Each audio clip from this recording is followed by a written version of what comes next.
Assalamualaikum warahmatullahi wabarakatuh. Alhamdulillahirabbil alamin wassalatu wassalamu ala asrofil anbiya'ir mursalin Sayyidina wa maulana Muhammadin wa ala alihi wa sahbihi ajma'in. Amma ba'du.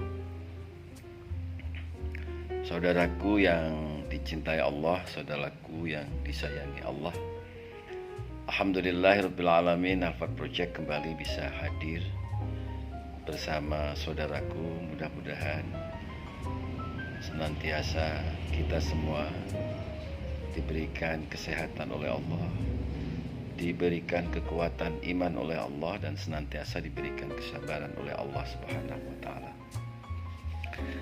Saudaraku yang dicintai Allah, sebentar lagi kita akan melaksanakan Hari Raya Idul Adha atau Hari Raya Kurban, atau hari di mana kita akan ketemu dengan hari di mana kita hampir semua orang makan gitulah ya, makan walaupun setiap hari itu makan, tetapi pada hari raya Idul Adha ini ada keistimewaan. Hampir seluruh orang itu situasi dan kondisinya itu makan, menikmati bagaimana menyantap makanan. Biasanya dengan daging, entah itu daging sapi, daging unta, atau daging domba. Saudaraku yang dicintai Allah, di dalam surat Al-Kautsar 1:3, A'udzubillahi minasyaitonirrajim, Bismillahirrahmanirrahim. Inna a'tainakal kautsar fasholli lirabbika wanhar inna syani'aka huwal abtar. Sesungguhnya kami telah memberikan kepadamu nikmat yang banyak, maka dirikanlah sholat karena Tuhanmu dan berkurbanlah. Sesungguhnya orang-orang yang membenci kamu, dialah yang terputus dari rahmat Allah Subhanahu wa taala. Saudaraku yang dicintai Allah, saudaraku yang dirahmati Allah Subhanahu wa taala, ada beberapa hal yang kadang-kadang pada hari Raya Idul Adha ini menimbulkan pergeseran nilai, yaitu orang sudah terbiasa kalau hari raya Idul Adha ada orang yang kurban, kemudian saya dapat dagingnya, kan gitu. Ini udah menjadi hal yang lumrah terjadi di tengah-tengah masyarakat kita. Kemudian ini bisa menimbulkan apa yang disebut dengan sifat tauma. Kasarnya ngomong begini, waduh, hari raya Idul Adha, kapan saya ini dapat daging sapi, kapan saya dapat daging kambing misalnya. Ini menjadi sebuah di satu sisi bisa menimbulkan sifat tauma di dalam diri kita, padahal sifat tauma itu tidak diperkenankan oleh Allah Subhanahu wa taala. Nah, oleh karena itu ini sifat-sifat ini harus sedikit demi sedikit kita biasakan, harus kita hilangkan lah. Jangan sampai pada saat hari raya Idul Adha kemudian marah-marah karena kita nggak dapat daging sapi, tidak dapat daging kambing, padahal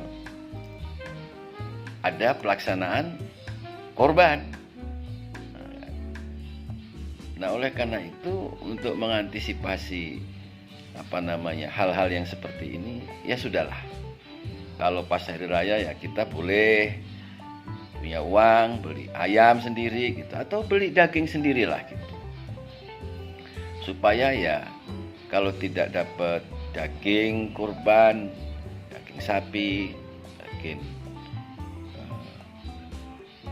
kambing, ya tidak apa-apa, toh kita juga masih sama-sama bisa menikmati makan dengan daging yang kita beli tadi. Saudaraku yang dirahmati Allah SWT, justru ini ada sebuah cerita dari Imam Qurtubi. Rasulullah SAW pernah bersabda, ini ada kemungkinan menurut Imam Qurtubi bahwa seseorang yang diibaratkan begini, seseorang yang akan melaksanakan ibadah sholat Jumat itu, kalau dia datangnya atau berangkat mau ibadah sholat lebih pagi gitu, itu seperti hanya kita korban unta gitu kan. Kalau mau berangkat Jumat, berangkatnya ya rada siang dikit, misalnya jam 10 atau jam 11. Itu diibaratkan kita itu kayak korban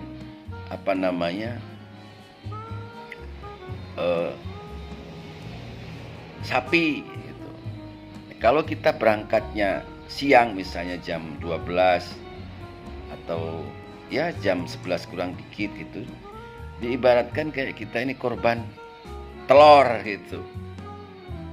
Tetapi ini memang sesuatu yang tidak lazim dipahami orang. Tetapi intisarinya adalah ada istilah kurban. Nah, oleh karena itu ya tidak apa-apa kalau misalnya saudaraku punya banyak rezeki gitu, kemudian beli telur yang banyak, dibagi-bagikan kepada kanan kiri untuk bersama-sama bisa makan, ya tidak apa-apa. Jadi tidak harus lumrahnya sesuatu yang ideal gitu loh, harus korban tuh harus sapi, harus unta misalnya, harus kambing gitu misalnya. Jadi ya kalau memang pada saat itu kita memiliki kelebihan harta, cukup untuk beli kambing, beli aja kambing. Kalau memang memiliki kemampuan untuk beli telur, tidak apa-apa. Yang jelas di sini bahwa hakikat daripada hari raya kurban itu, semua masyarakat di tengah-tengah kehidupan kita ini, di tangga kanan kiri itu sama-sama bisa menikmati makan dan sama-sama bisa mensyukuri apa yang Allah berikan kepada kita. Saudaraku yang dirahmati Allah Subhanahu wa taala. Yang kedua adalah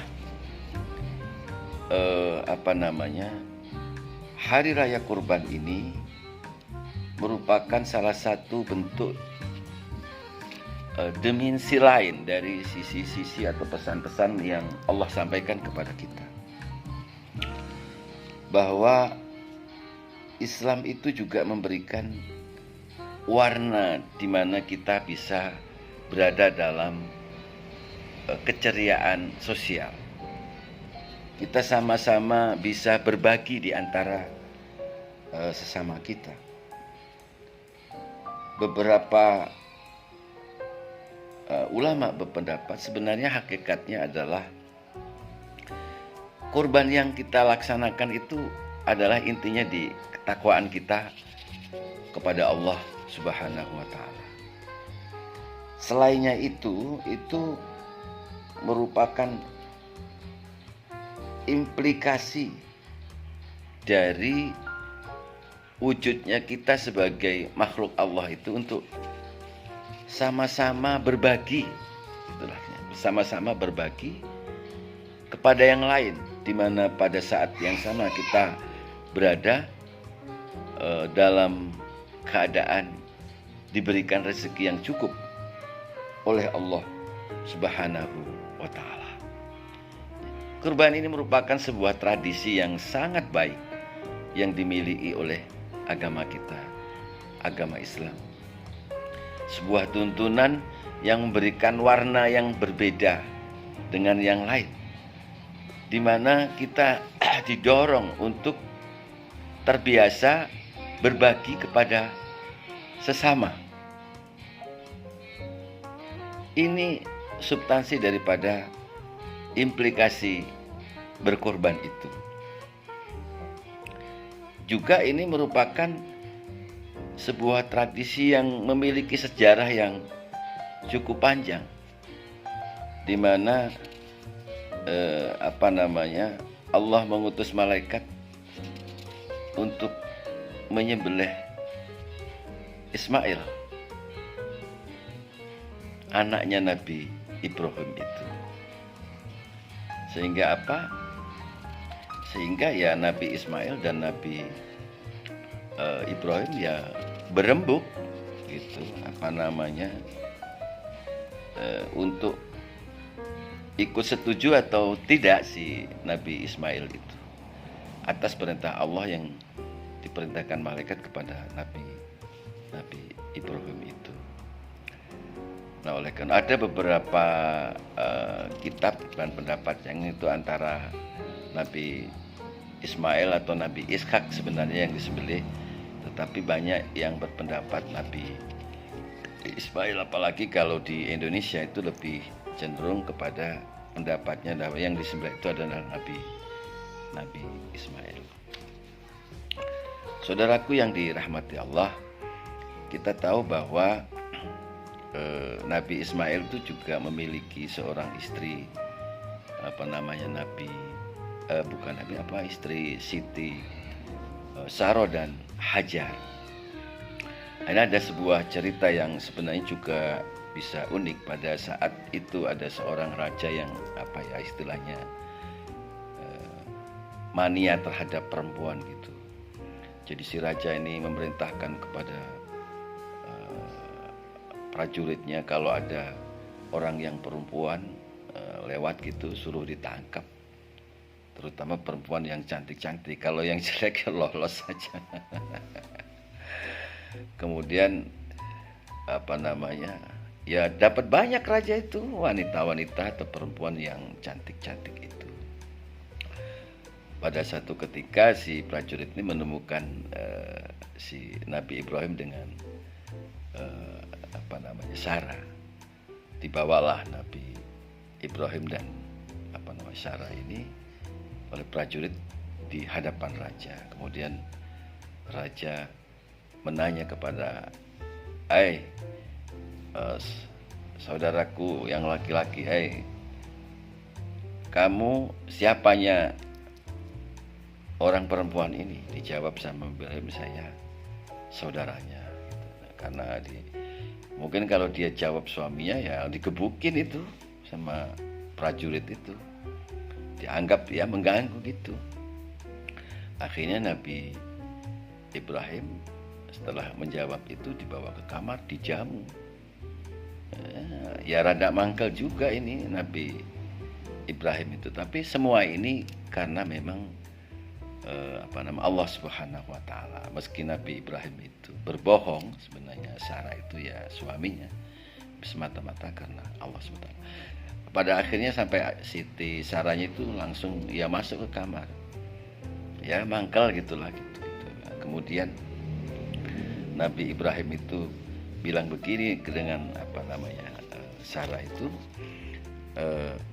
fa inti ukhti fil Islam, bahwa di dunia ini yang beragama Islam cuma aku dan kamu. Jadi kalau saya tadi jawab dengan dia saudara, jadi kita ini saudara seagama, saudara sesama Islam. Makanya istilah saudara sama Islam itu sebenarnya dimunculkan pertama kali oleh Nabi Ibrahim itu. Nah, ini sejarah yang terkait dengan kurban lah gitu, kira-kira gitu. Dan tetapi pada hakikatnya bahwa